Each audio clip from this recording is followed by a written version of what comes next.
나토 정상회의에 참석하기 위해 워싱턴 DC에 도착한 윤석열 대통령이 연쇄 정상회담을 시작했습니다.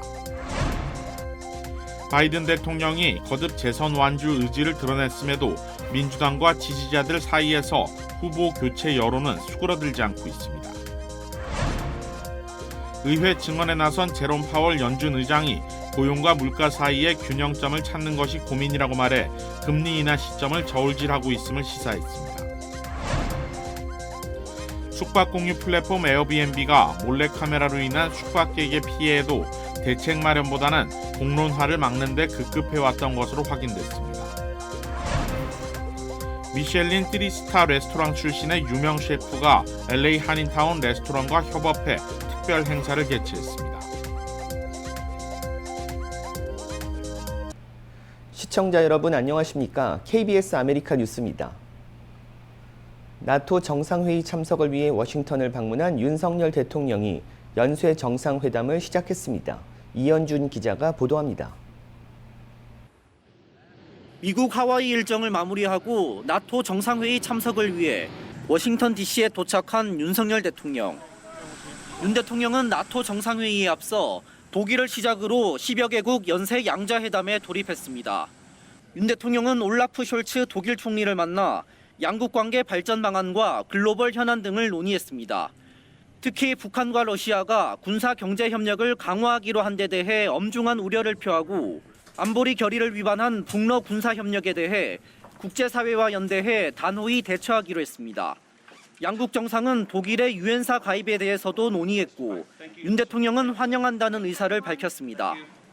이어 윤 대통령은 트리도 캐나다 총리를 만나서도 북러 조약에 대한 엄중한 우려와 국제사회 연대의 뜻을 같이 했습니다.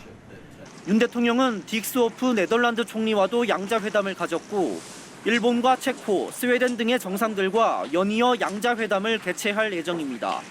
일본과의 양자회담에선 구체적인 북러 협력 대응 방안 등이, 체코 양자회담에선 체코 원전 수주 관련 논의가 이어질 것으로 보입니다. 윤석열 대통령은 워싱턴 일정 이튿날 일본과 호주 등 인도태평양 파트너 4개국과 회동을 진행하고 이어 나토 정상회의에 참석할 계획입니다. 미국 워싱턴 DC에서 KBS 뉴스 이현준입니다. 바이든 대통령이 거듭 재선 완주 의지를 드러냈음에도 민주당과 지지자들 사이에서 후보 교체 여론은 수그러들지 않고 있습니다. 노골적이진 않지만 결국 바이든 대통령이 결단을 내리길 바라는 모습입니다. 윤범수 기자가 보도합니다. 오늘 오전 MSNBC와의 인터뷰에 나선 낸시 펠로시 전 하원 의장. It's up to the president to decide if he is going to run.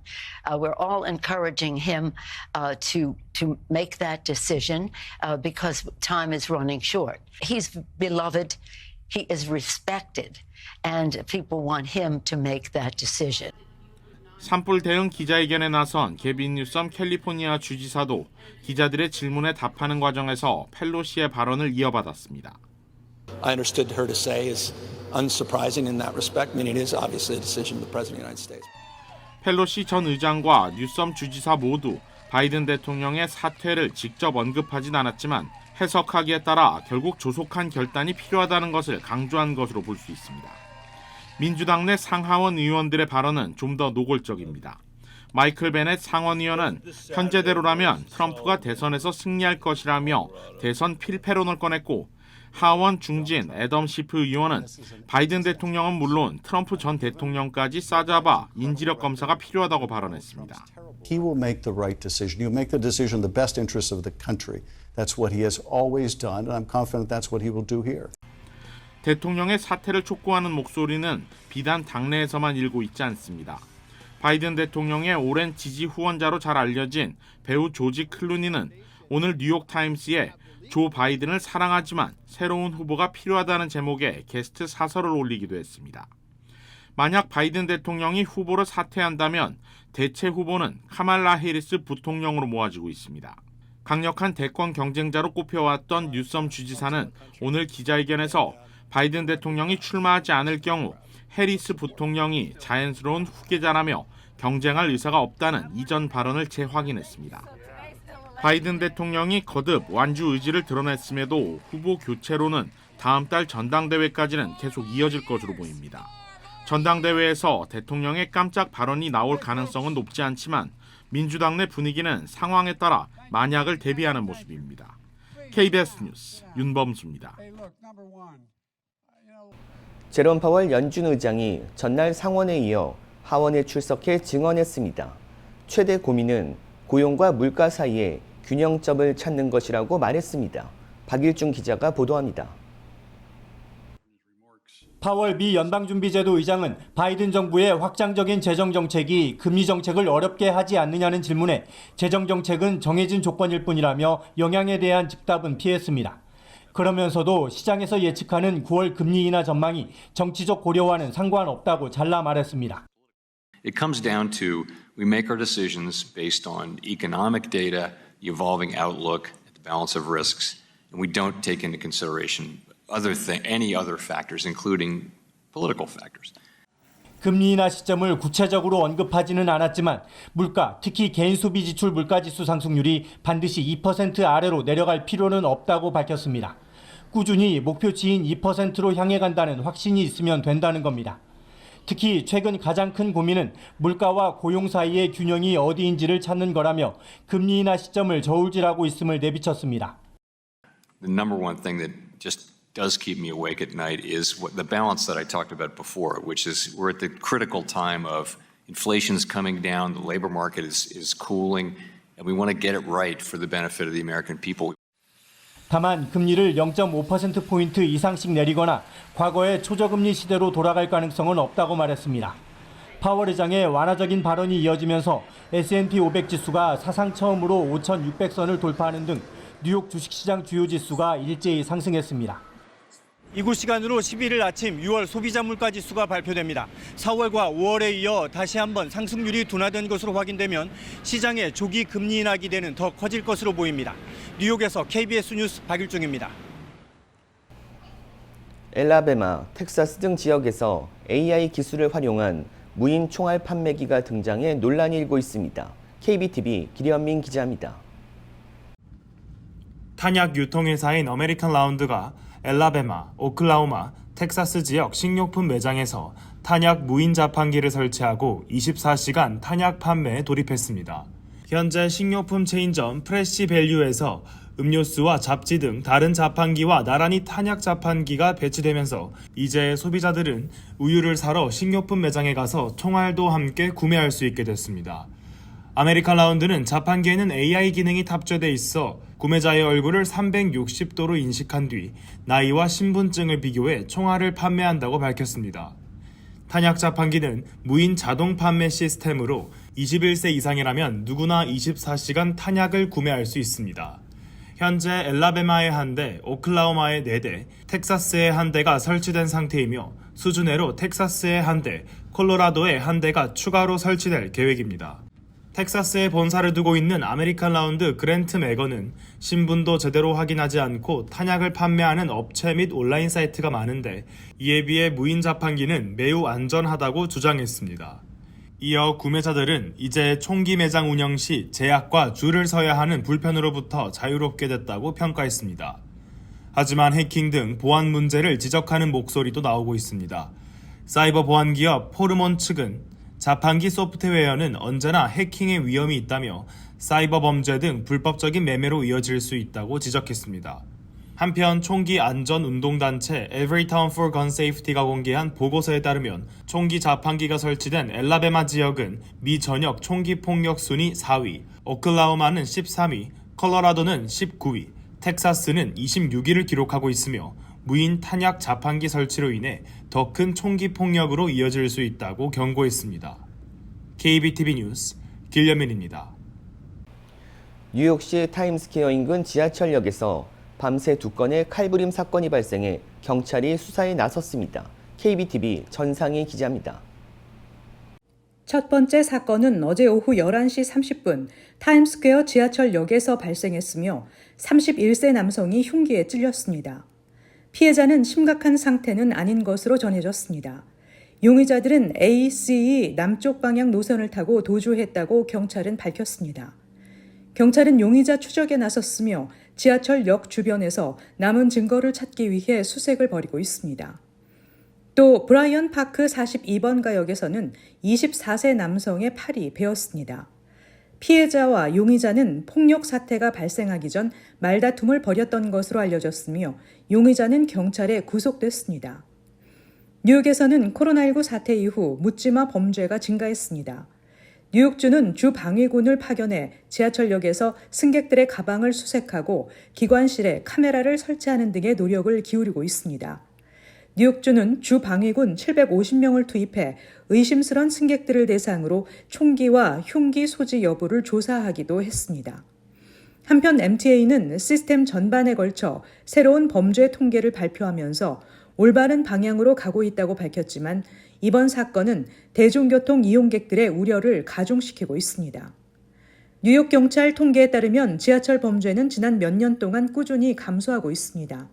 범죄는 지난해보다 거의 7% 감소했고 2022년에는 9% 이상, 2019년에는 거의 11% 감소했습니다.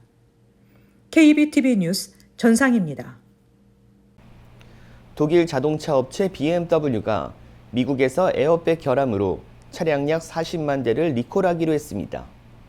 오늘 미 도로교통안전국은 BMW가 에어백을 부풀리게 하는 장치의 폭발 가능성으로 인해 차량 39만 대 이상을 리콜한다고 밝혔습니다. 대상 차량은 특정 세단과 스포츠 외건으로 도로교통안전국은 에어백 인플레이터가 폭발할 경우 금속 파편이 운전자와 탑승자에게 튀어 사망 또는 부상으로 이어질 수 있다고 설명했습니다. 클라이슬러도 에어백 문제로 미국에서 알파 로메오, 지프, 피아트 차량 33만 2천 대를 리콜한다고 도로교통안전국은 밝혔습니다.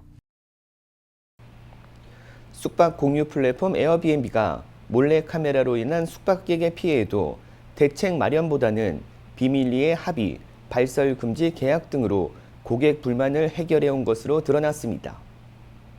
에어비앤비는 그동안 호스트가 명확하게 공개한 경우 실내 감시 카메라 설치를 허용해왔는데 피해자들의 소송이 잇따르고 사회적 논란이 커지자 지난 4월 30일부터 실내 카메라 설치를 금지했습니다. 하지만 호스트가 이를 위반하더라도 에어비앤비는 해당 계정을 삭제하는 것 외에 여전히 별다른 법적 책임을 지지 않습니다. CNN은 에어비앤비의 몰카와 관련된 2,000페이지 분량의 소송 기록과 경찰 기록을 자체 분석하고 몰래카메라로 피해를 입은 20명의 고객들과 인터뷰를 진행했습니다. 피해자 증언에 따르면 몰카는 거실이나 침실은 물론 욕실에도 설치돼 있었다며 부모가 아이들과 함께 노는 모습부터 옷을 갈아입는 모습 등 사적인 순간들이 녹화됐습니다. CNN은 카메라는 화재 경보기 등에 숨길 수 있을 정도로 너무 작아서 고객은 찾아내기 힘들다고 부연했습니다. 경찰 수사 등을 통해 호스트로부터 수천 개의 이미지와 동영상이 회수됐지만 피해자들은 언제든 자신의 사적인 모습이 인터넷에 유출될 수 있다는 장기 트라우마에 시달리고 있다고 설명했습니다. 에어비앤비는 2013년 12월 1일 이후 10년 동안 몰카와 관련해 3만 5천 장의 고객 지원 티켓을 발행했습니다. 중복 발행을 감안하더라도 수많은 몰카 피해자가 발생했음을 시사합니다. 에어비앤비는 몰카에 따른 고객 불만 접수 사례는 많지 않으며 그러한 문제가 발생할 경우 호스트의 숙소를 플랫폼에서 제거하는 등 적절하고 신속한 조치를 취했다고 주장했습니다. 하지만 CNN은 무해한 것으로 판명된 사례가 얼마나 되는지는 에어비앤비가 공개하지 않았으며 인터뷰 요청도 거부했다고 지적했습니다. 또한 에어비앤비는 피해 사실을 알고도 법적 조치를 취하지 않았습니다. 법원 명령에 따라 지난해 증언에 나섰던 에어비앤비 관계자는 실무적으로 몰카에 대한 고객 불만이 접수돼 회사 정책을 위반한 것으로 밝혀져도 법 집행기관에 신고하지 않았다며 어린아이가 관련된 경우에도 마찬가지라고 밝혔습니다. 이에 따라 상당수 피해 사례는 내부조사 일환으로 처리됐으며 호스트에게 불만사항을 전달하거나 고객과 호스트 간 합의를 유도 또는 중지하는 수준에 그쳤습니다.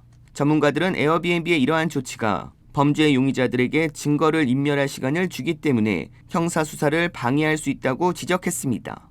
또 호스트가 범죄 이력이 있어도 숙소 등록에 제약이 없다는 점도 문제점으로 지목했습니다.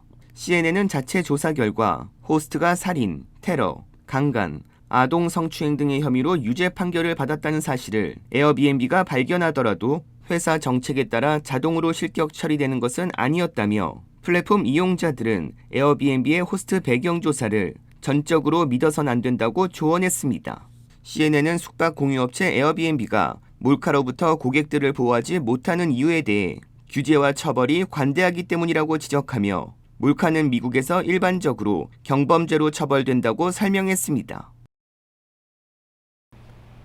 미쉐린 가이드 레스토랑 출신의 유명 셰프가 LA 한인타운 레스토랑과 협업해 특별 행사를 개최했습니다. 프랑스 출신의 이 셰프는 요즘 인기 있는 한식의 아이디어를 차용해 새로운 요리를 개발할 것을 희망한다고 밝혔습니다. 이우수 기자가 취재했습니다. 프랑스의 타이어 회사 미쉐린은 지난 1900년 자동차 운전자들을 위한 특별 가이드북을 제작했습니다. 이들은 가이드북 제작을 위해 손님으로 신분을 위장한 심사위원단을 인기 있는 레스토랑에 파견했고 소비자들이 선호하는 레스토랑을 발굴해 널리 알리는 데 주력했습니다. 운전자들에게 큰 인기를 얻은 이 책자는 124년 동안 전통을 지켜오며 양질의 음식을 제공하는 레스토랑을 선별하는 하나의 기준이 되고 있습니다. 어젯밤 LA 한인타운의 한 카페에서는 특별한 협업 행사가 열렸습니다. 3스타 미쉐린 레스토랑 출신의 셰프 크리스토프 에메가 정통 프렌치 코스를 선보이는 기회였는데 가까운 곳에서 권위 있는 셰프의 요리를 맛볼 수 있는 기회가 되면서 미식가들에게 큰 인기를 끌었습니다. 코리아타운에서 이렇게 미슐랭 3스타 레코멘드를 받으신 셰프님께서 오셔서 이렇게 음식을 하신다고 이제 연락을 받게 돼서 호기심 반 기대 반 가지고 이렇게 오게 돼서 이렇게 맛있는 음식을 먹게 됐습니다. 이 행사는 LA 한인타운의 유명 카페와 협업으로 진행됐고 정통 프렌치 코스 요리를 중심으로 와인과 커피의 맛을 함께 볼 수 있는 기회가 됐습니다. Thankfully, I was still able to enjoy everything. It's delicious, especially the coffee at the end is really great. 주최 측은 한식 재료를 재해석하는 방법을 찾기 위해 이 같은 행사를 준비하게 됐다고 전했습니다. LA 한인타운을 찾는 다인종 고객이 증가하며 이에 대한 대응책 마련이 필요하다는 겁니다. 한식 식재료를 이용한 프렌치라든지 또 아니면 이탈리안이라든지 이런 거를 다 같이 조합을 콜라보를 해서 재해석할 수 있는 음식을 좀 마련하고 싶은 게 I think it would be nice to bring some new product from Korea, a new idea, new presentation and really work with it. 행사 참가자들은 셰프와의 대화를 통해 자신들의 경험에 대해 전달했고 다인종들에게 적합한 메뉴에 대한 아이디어를 전달했습니다. 주최 측은 앞으로도 다양한 국가의 음식을 선보이는 팝업 행사를 통해 LA 한인타운을 방문하는 소비자들이 원하는 맛을 찾아 나갈 계획임을 밝혔습니다. KBS 뉴스 이우수입니다. 자율주행 무인 택시 웨이모가 경찰 단속에 걸렸는데요. 운전자가 없어 경찰이 당황하는 모습이 SNS를 통해 퍼지면서 화제가 되고 있습니다. 지난달 19일 애리조나주 피닉스의 도로에서 경찰은 신호를 무시한 채로 역주행 중인 웨이모 차량을 발견해 정지시켰습니다. 경찰 바디캠 영상을 보면 정차한 웨이모 차량에 경찰관이 다가가자 운전석 창문이 자동으로 내려집니다. 경찰관이 인사를 건네자 담당자와 통화가 연결됐는데 경찰이 역주행했다고 하자 담당자는 알겠습니다. 바로 확인하겠습니다라고 답합니다. 웨이모 측은 차량이 공사 표지판을 마주쳐 반대 차선으로 들어섰다고 밝히며 경찰이 차를 세우기 전까지 약 30초간 역주행했다고 전했습니다. 다행히 승객이 타지 않고 있었고 주변에 다른 차량도 없어 사고로 이어지진 않았지만 경찰은 역주행한 컴퓨터에 벌금을 부과할 수 없기 때문에 추가 조치 없이 사건이 끝났다고 전했습니다. 자율주행 차량을 허가하는 도시가 늘어나면서 안전에 대한 우려의 목소리 또한 커지고 있습니다. 북대서양 조약기구 나토가 이르면 몇 달 안에 우크라이나에 F-16 전투기를 배치합니다. 보도에 김재수 기자입니다. 북대서양 조약기구 나토 회원국들이 우크라이나에 F-16 전투기를 공급하기 위한 절차에 착수했습니다. 덴마크와 네덜란드가 보유한 F-16은 우크라이나로 향하고 있습니다. 벨기에와 노르웨이까지 포함하면 60대가 넘는 F-16이 우크라이나에 전달됩니다. Those jets will be flying in the skies of Ukraine this summer to make sure that Ukraine can continue to effectively defend itself against the Russian aggression. 우크라이나의 나토 가입 역시 돌이킬 수 없다면서 강력한 지원 패키지도 공개할 것이라고 밝혔습니다. 특히 우크라이나 전쟁에서 러시아가 승리하게 둘 순 없다고 거듭 강조했습니다. 러시아가 승리하면 푸틴 대통령뿐만 아니라 북한과 중국, 이란 등 다른 권위주의 지도자들을 대담하게 만들 것이란 겁니다. Not only are Iran and North Korea important when it comes to enabling Russia's war aggression against Ukraine, but China is the main enabler. 여기에 미국은 2026년부터 독일의 장거리 미사일을 배치하기로 하는 등 유럽에 대한 방어 의지도 분명히 했습니다. 그러면서 동맹국들의 방위비 지출이 크게 늘었지만 더 확대할 필요가 있다고 거론했습니다. In the year 2020, the year I was elected president, only 9 NATO allies were spending 2% of their defense GDP on defense. This year, 23 will spend at least 2%. 한편 바이든 대통령에 대한 사퇴 압박은 계속되고 있습니다. 오랜 우군인 낸시 펠로시 전 하원 의장에 이어 영화배우 조지 클루니도 후보 사퇴를 촉구했습니다. 바이든 대통령은 현지 시각 11일 저녁 나토 정상회의를 마치고 기자회견을 열 계획입니다. 바이든 대통령이 질문에 즉각적인 답을 할 수 있을지 또 한 번의 중대한 시험대가 될 걸로 보입니다. 워싱턴에서 KBS 뉴스 김지숙입니다.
KBS 아메리카 뉴스 마칩니다. 시청해 주셔서 고맙습니다.